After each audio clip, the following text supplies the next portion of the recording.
अस्सलाम वालेकुम एवरीवन। तो हम लोग करने लगे हैं हमारे मेडिसिन की हेमेटोलॉजी में अगला टॉपिक है सिकल सेल एनीमिया। जल्दी से मेरी क्वेश्चन है इसकी इन्वेस्टिगेशन मैनेजमेंट आपको रिवाइज करा दो। रिवाइज इसलिए क्योंकि आपने सारी बातें पहले से पढ़ी हुई है। तो जल्दी से देख लेते हैं सिकल सेल एनीमिया। सारे एमसीक्यूज हैं जो मैं आपको साथ साथ बताऊंगी। बेसिकली इनको चीजों को आपको लगता होगा कि मैं शायद पैथोफिजियोलॉजी रिवाइज करा रही हूँ, हर बात आपके एमसीक्यू में आती है, ठीक है। तो इसलिए आपके जहन में इतनी मोटी मोटी सी बातें होनी चाहिए। अच्छा, सिकल सेल एनीमिया वही पुरानी वाली बात है कि जिसमें वो एनीमिया जिसमें बेसिकली ये रेड ब्लड सेल जैसे सिकल शेप्ड हो जाते हैं। सिकल उस दरांती को कहते हैं जो कि माली इस्तेमाल करता है, जो गार्डनर इस्तेमाल करते हैं, वो सिकल शेप्ड होती है, इसलिए इसको सिकल सेल एनीमिया कहते हैं। वाई आरबीसीज नॉर्मली बायकनकेव है, यानी सामने से देखो तो ऐसे लगते हैं। तो वो सिकल शेप हो क्यों जाते हैं, उसकी वजह होती है। अब वो देखिए रेड ब्लड सेल्स के अंदर हीमोग्लोबिन है, और हीमोग्लोबिन जो एडल्ट्स में सबसे ज्यादा वो हीमोग्लोबिन ए है, और उस हीमोग्लोबिन की 2 अल्फा एंड 2 बीटा चेन्स होती हैं, ऐसे ही है ना।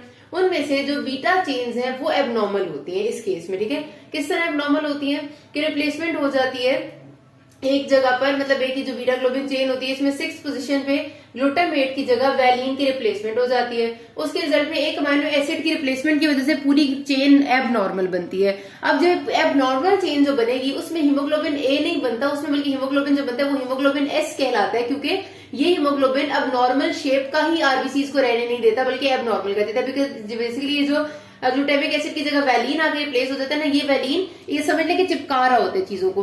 नॉर्मली अगर चेन्स इस तरह पड़ी हुई थी, ये वैलिन जहां जहां पर आता है वहां पर एडहेरेंस हो जाती है, चिपक जाती है दूसरी चीजें जो बाकी चेन के पार्ट्स हैं, जिस तरह चिपकती जाती है आहिस्ता आहिस्ता। तो रेड ब्लड सेल की जो शेप है वो भी नॉर्मल बायकनकेव शेप से ऐसे सिकल शेप बन जाती है, ठीक है। यूं सिकलिंग हुई है जिस तरह मैंने आपको बनाई है।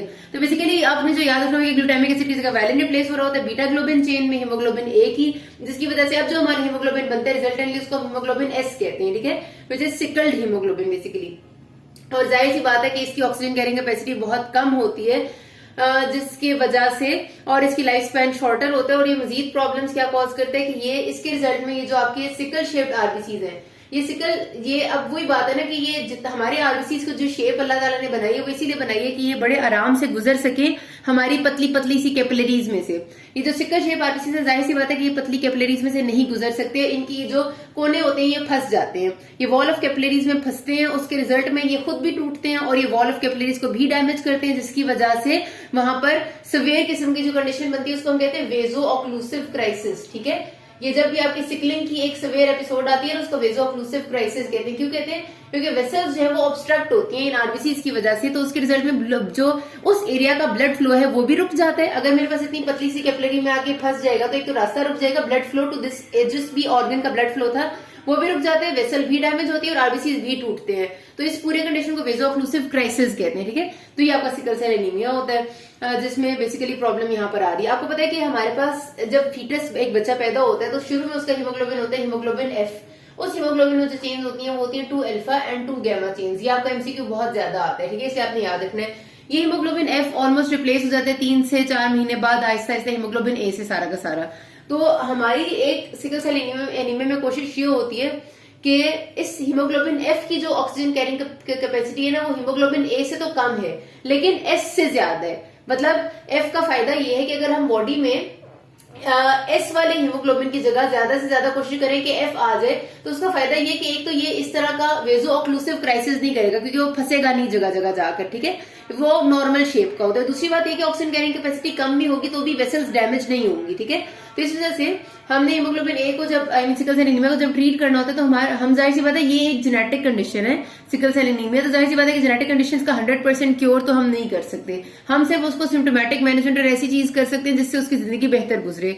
तो उसमें हम एक तरीका ये करते हैं कि हम उसके हीमोग्लोबिन एस को ज्यादा से ज्यादा कोशिश करें कि रिप्लेस करते हैं हीमोग्लोबिन एफ से, क्योंकि उसके ऐसी ड्रग्स हैं जो रिप्लेस कर सकती हैं ताकि ये वेजो ऑक्लूसिव क्राइसिस कम से कम हो और पेशेंट की लाइफ क्वालिटी बेहतर हो सके। अच्छा, अब बात कर रहे थे हम क्लिनिकल फीचर्स की। तो जनरली जो एनीमिया के फीचर्स हैं वो इन लोगों में इसलिए बहुत ज्यादा नहीं आते क्योंकि इनमें ना जो हीमोग्लोबिन है वो बहुत ज्यादा लो नहीं होता। मतलब इनका हीमोग्लोबिन नॉर्मली ना 6 से 8 के दरमियान में रहता है, ज्यादातर 8, 9 इस तरह होता है इनका हीमोग्लोबिन। द रीजन इज कि हीमोग्लोबिन बन तो रहा है ना, HbS ये वाला जो हीमोग्लोबिन है ये बन रहा होता है, सिर्फ ये कि जाकर जब फंसता है वेसल्स में तो टूट जाता है इसलिए, वरना इनका हीमोग्लोबिन बहुत कम नहीं होता, 8, 9 ही रहता है, ठीक है। और दूसरी बात इसी वजह से जो इनको जो आपके एनीमिया के फीचर्स है ना, डिस्निया, इजी फैटिगेबिलिटी, लेथार्जी, पेल होना, यही होंगे कुछ ना कुछ फीचर्स। बहुत ही ज्यादा कोई सिवियर किसी को वेजो ऑक्लूसिव क्राइसिस जब होगा तब वो एंजाइना या हार्ट फेलियर वाला एनीमिया उसको डेवलप हो सकता है, अदरवाइज नहीं होता। और उसके बाद जो बाकी फीचर्स होते हैं सिकल सेल एनीमिया में वो आते हैं जब आपका वेजोक्लूसिव क्राइसिस वाला टाइम आता है। उसमें कुछ चीजें बहुत इंपॉर्टेंट है। सबसे पहले है जी आपका स्ट्रोक हो सकता है। अगर आपकी ब्रेन की वेसल्स को इफेक्ट कर रहा है तो एक बड़ी मेजर कॉज है डेथ की, कि ब्रेन की छोटी कैपिलरीज इफेक्ट होगी, वहां पर जाके ऑक्लूजन होगी तो जाहिर है ब्रेन के एरिया को ब्लड सप्लाई नहीं मिलेगी, तो सिंपली स्ट्रोक में रिजल्ट करेगा पेशेंट। इसी तरह और बोन में एक बड़ी इंपॉर्टेंट पैथोलॉजी आती है कि जब बोन्स में, खासतौर पे बच्चों में, क्योंकि ये होता है ना सारे जेनेटिक कंडीशन बच्चों में आएगी, मैनिफेस्ट करेगी, तो बच्चों में क्या होता है कि वो एरियाज की बोन्स जो मुसलसल तेजी से ग्रो कर रही होती है, मतलब बच्चों में सारी बोन्स ग्रो करती है, लेकिन कुछ ऐसी है ना जो देर से फ्यूज करती है और ज्यादा टाइम तक ग्रो करती रहती है। उन एरियाज में जहां पर बोन एक्टिवली ग्रो कर रही होती है वहां पर ब्लड सप्लाई भी ज्यादा होती है। उस एरिया की बोन्स, खासतौर पर जो आपके हैंड्स की हैं, जो आपके पाँव की हैं, अच्छा, उन बोन्स में जब ब्लड सप्लाई ज्यादा होगी तो वहां की वेसल्स में अगर ये वाला आरबीसीज आकर फंस जाते हैं, वेजोक्लूसिव क्राइसिस होते हैं, तो पेशेंट आपको प्रेजेंट करता है सिवियर बोन पेन्स के साथ, कि बहुत शदीद हड्डियों में दर्द होता है या हाथों पांव में दर्द होता है, क्योंकि उस एरिया की वेसल्स ऑब्स्ट्रक्ट हो रही है और ब्लड सप्लाई बोन्स को नहीं मिल पा रही। ठीक है, ये भी एक तरीका होता है प्रेजेंटेशन का। एक स्ट्रोक मैंने आपको बताया। फिर जब आपका बोन में से इस तरह से आपको होता है एम्बुलस बन जाते हैं ना, मतलब जाहिर है बोन इन्फाक्शन होती है, कोई ना कोई एम्बुलस रिलीज हो जाता है, वो एम्बुलस अगर चेस्ट में जाके फंसता है तो, या फिर जो ये रेड ब्लड सेल्स है खुद ही आपकी चेस्ट की छोटी वेसल्स को जाके ऑब्स्ट्रक्ट करते हैं, तो उसको हम कहते हैं पल्मनरी क्राइसिस, और उसको हम दूसरे लफ्जों में सिकल चेस्ट सिंड्रोम कहते हैं, क्योंकि सिकल चेस्ट सिंड्रोम में अगर किसी मेजर वेसल को ऑक्लूड कर देना तो उसकी वजह से पेशेंट की डेथ हो सकती है, पल्मनरी एम्बुलिज्म की वजह से। ठीक है, देन आपकी जो स्प्लीन है, स्प्लीन तो इफेक्ट होती ही होती है, आपको पता है स्प्लीन सारे के सारे डेब्रिस को भी ले रही होती है, स्प्लीन में जाके वेसल्स ये टूट भी रहे होते हैं, तो स्प्लीनोमेगली हो जाती है और ऐसे ऐसे स्प्लीन का फंक्शन खत्म होते लग जाता है। ठीक है,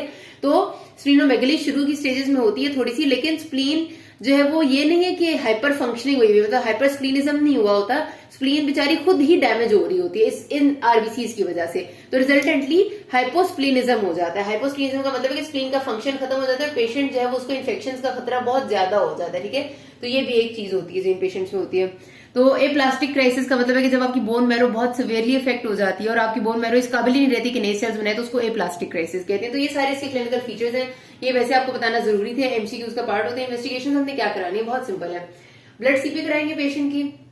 ब्लड सीपी में आपको हीमोग्लोबिन मैंने बताया कि 6 से 8 के दरमियान में होता है नॉर्मली। उसके साथ साथ आपको ब्लड सीपी पे एमसीवी एमसीएच वगैरह ऑलमोस्ट नॉर्मली मिलते हैं, इसमें कोई खास लो नहीं होते। ठीक है जी, अच्छा, उसके साथ साथ आपको व्हाइट सेल्स और प्लेटलेट्स नॉर्मल या थोड़े ज्यादा मिलते हैं अर्ली स्टेजेस में, जब बोन मैरो तेजी से नए सेल्स बना रही होती है, लेकिन लेटर स्टेजेस में जब एप्लास्टिक की तरफ चली जाती है बात, तब सब कुछ लो हो जाता है। लेकिन आपने ये लिखना है कि नॉर्मल टू हाई होंगे शुरू में, क्योंकि ठीक है। फिर आप ब्लड फिल्म करेंगे, पेरिफेरल फिल्म पे आपको नजर आ जाएंगे कैरेक्टरिस्टिक सिकल शेप्ड सेल्स। ठीक है, उसके अलावा टारगेट सेल्स होते हैं, टारगेट सेल्स का मतलब ऐसे करके आपको फिश सेल्स बने हुए नजर आते हैं, ये भी कैरेक्टरिस्टिक किस्म के सेल्स यहाँ पर आपको मिलते हैं in the peripheral blood film. लेकिन इसमें भी आप 100% डायग्नोसिस नहीं बना सकते। एक तरीका होता है आपका डायग्नोसिस चेक करने का, हीमोग्लोबिन ए और एस को डिफरेंशिएट करने का, कि आप उनको सोडियम डाइथियोनेट में डालें ब्लड को, ठीक है, मतलब प्लाज्मा को। तो उसमें क्या होता है कि जब हीमोग्लोबिन ए होता है तो क्लियर सोल्यूशन बनता है, लेकिन एचबीएस जब होगा ना ब्लड में ज्यादा, तो उसकी वजह से एक टर्बिड सा सोल्यूशन बनेगा इसके साथ। तो ये भी एक चीज होती है जो कंफर्म करती है हमें कि एचबीएस है।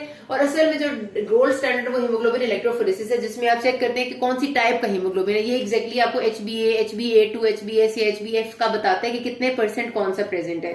तो उसमें आपको पता चल जाता है कि एचबीएस ज्यादा होता है इन लोगों में।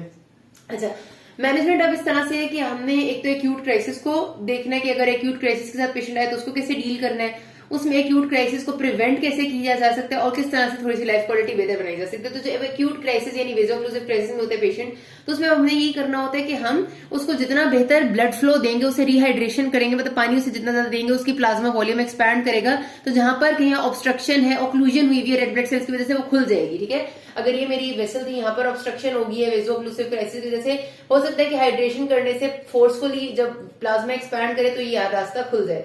तो हमने क्या करना होता है कि रिहाइड्रेशन देनी है, साथ पेशेंट को हमने ऑक्सीजन थेरेपी देनी होती है, क्योंकि वो जाहिर सी बात है उसकी वेजोक्लूसिव क्राइसिस होता है, आरबीसी टूट जाते हैं, ऑक्सीजन कैरिंग कैपेसिटी काफी कम होती है उस वक्त ब्लड की, तो ज्यादा ऑक्सीजन देंगे ताकि उसको ऑक्सीजन बेहतर से बेहतर मिल सके। पेन होता है बहुत ज्यादा तो एनर्जीजिया देते हैं, एंटीबायोटिक्स इसलिए देते हैं कि मैंने आपको बताया कि ये पेशेंट आहिस्ता आहिस्ता हाइपोस्प्लीनिज्म बन रहा होता है, इनके अंदर स्प्लीन का फंक्शन खराब हो रहा होता है और आहिस्ता आहिस्ता स्प्लीन बिल्कुल खत्म हो जाती है। इस वजह से इनमें इन्फेक्शन का रिस्क ज्यादा होता है, तो आपने एंटीबायोटिक्स जरूर देनी। और ट्रांसफ्यूजन इज इंडिकेटेड ओनली अगर आपका एंजाइना हार्ट फेलियर वगैरह डेवलप हो रहा है। ये तो हो गया एक्यूट क्राइसिस। फिर हमने प्रिवेंशन किस तरह करनी है कि इनमें एक्यूट क्राइसिस ना हो।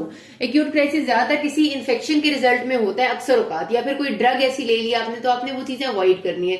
इनको हम प्रोफाइलेक्टिक पेनिसिलिन देते रहते हैं अक्सर औकात, ताकि इन लोगों में जो एक्यूट वेसोक्लूसिव क्राइसिस के एपिसोड्स आने का चांस होता है ज्यादा, वो ना आया करे। ठीक है जी, एक तो ये चीज है। फिर प्रेसिपिटेटिंग फैक्टर अगर कोई भी है, वो अब आपका मैंने बताया ड्रग भी हो सकता है, कोई ऑफेंडिंग एजेंट है, वो हमने उसको अवॉइड करना है जो पेशेंट को पता होता है। वैक्सीनेशन इन्फ्लुएंजा की और जो आपके ग्रुप बी स्ट्रेप्टोकोकस और जो कॉमन से उनकी जरूर करवानी होती है इन लोगों की। ठीक है, फिर आपका एक और तरीका होता है कि जिसमें मैंने आपको बताया था कि हम HbF के लेवल को ज्यादा से ज्यादा करने की कोशिश करते हैं, तो ये होता है आपका by infusion of hydroxyurea या हाइड्रोक्सी कार्बामाइड। इसका फायदा ये होता है कि ये आपका सिंथेसिस ऑफ HbF को इंक्रीज करता है, तो उसके रिजल्ट में HbS थोड़ा कम हो जाता है और ये वेसोक्लूसिव क्राइसिस के एपिसोड्स कम होते हैं। रेगुलर ट्रांसफ्यूजन्स हमेशा जरूरत नहीं होती, सिवाय उन लोगों के जिनको मैंने आपको बार बार बता चुकी हूँ इंडिकेशन क्या है ट्रांसफ्यूजन की, कि अगर बहुत लेस देन 6 हीमोग्लोबिन जा रहा है, या फिर एंजाइना या हार्ट फेलियर है। और जो इनका वैसे देखा जाए कि 100% कोई चीज इनको क्योर कर सकती है, तो वो तो बोन मैरो ट्रांसप्लांटेशन है, कि बोन मैरो आप पूरी की पूरी ट्रांसप्लांट करें, जिसके रिजल्ट में नए सेल्स जो आपने अब बोन मैरो दी है उससे वो सेल्स बनेंगे जो कि HbS वाले नहीं होंगे। लेकिन जाहिर सी बात है कि ये बहुत कॉस्टली और बहुत डिफरेंट सा प्रोसीजर है, नॉर्मली नहीं किया जाता, लेकिन लिखना आपने है। तो ये बात खत्म करते हैं, किसी को मसला है कि ना। Thank you.